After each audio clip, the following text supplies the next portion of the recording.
In today's video, we are going to explore Figma's new user interface or UI3, which is right now in beta.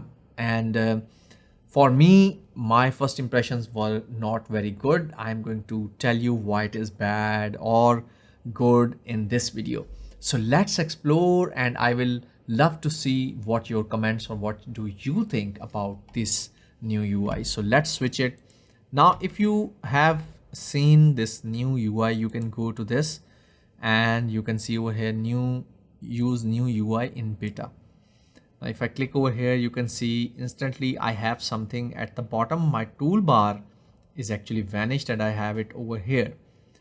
I think most of the time for me, I mostly use, shortcut keys like F for frame or S for section or something like that, Shift S, and also for rectangle R, something similar to this. So maybe this is helpful or maybe not. For me, it is a bit of hindrance in my work. So right now you can see this is my frame area or my visual frame where I'm designing. So this is basically a hindrance in between that. So whenever I try to click over here or the portion over at the bottom, it is going to be in the middle.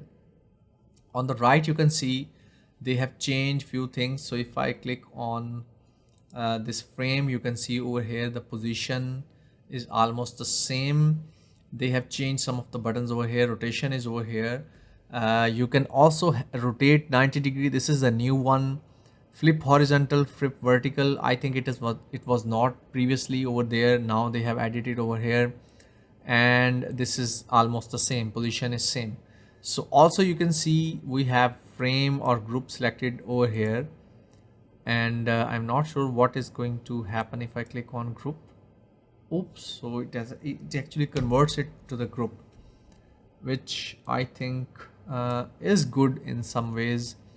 This is marked for ready for developers. Create a component. I think it should not be here. Anyhow, use as mask. So whatever was on the top, they have added over here. Mask and components, all that is over here. Now the problem I'm having is I mostly tend to create you can see components that are create multiple components or component variants, something like this. For example, I have this button set, so I have these two buttons.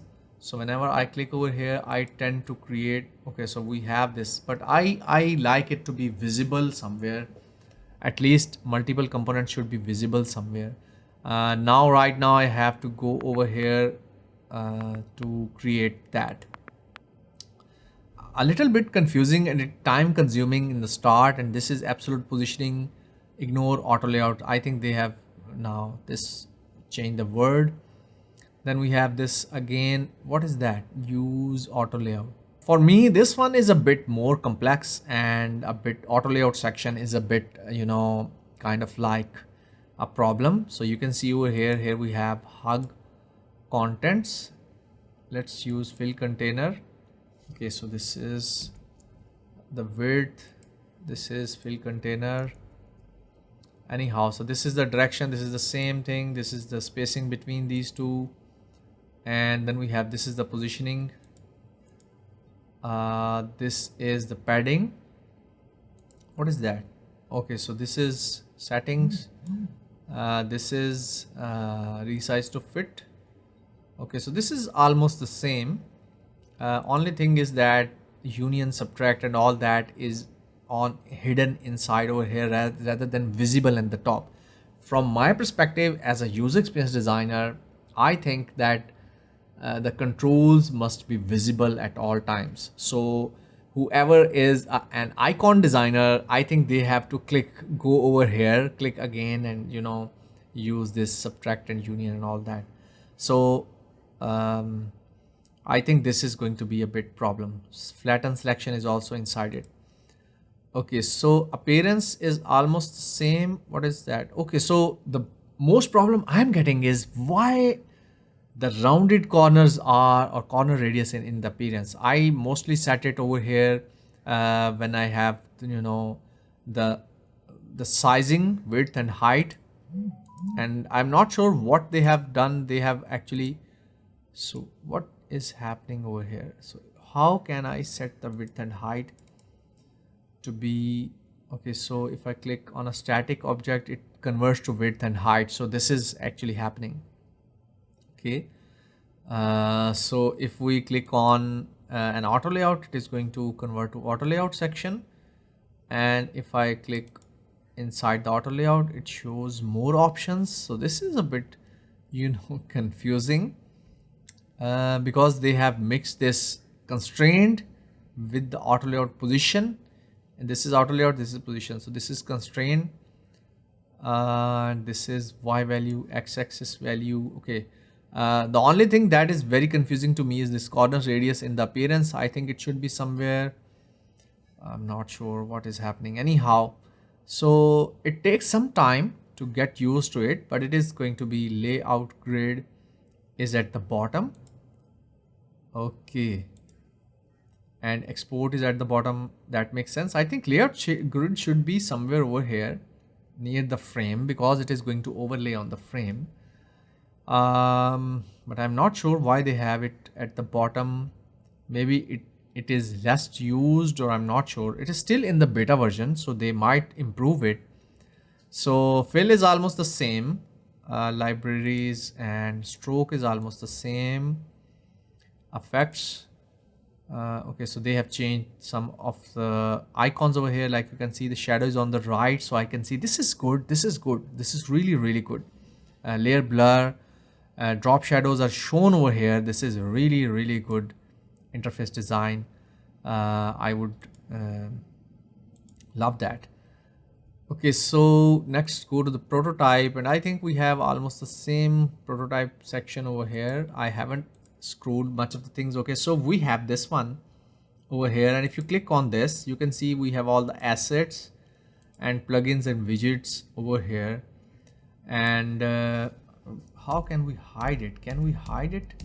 So I'm pressing right now Control / to show this, and this is going to be the developer mode. So if you click over here, you are going to go into the developer mode. I think it should be floatable. Can I move it? Okay, so I think it would be good if I can drag it over here or get it over here at the top, or maybe add something to it or remove some buttons from it. I'm not sure. This could be done. So this is my review about some of the UI upgrades. The menus are floating inside, which I personally don't like. I'm going to switch back right now to previous UI, which I really love. And I think there are a lot of improvements, but still for me, the new interface is a bit slower for me to work with. So I'm getting used to it, and I hope you will too. It will be soon released, the new UI, and they are making these changes rapidly. I would love to see your comments and what your thoughts are about the new UI of Figma. Today is 4th October 2024. So I hope that this will improve and it will make the design life of UI designers a lot better. Till then, I will see you in another video. I am basically a UX product designer. My name is Mohammed Hassan. I have been designing landing pages and product design, SaaS apps from past 20 years. And I would love to help you if you can. My company, my small agency's link is in the bottom.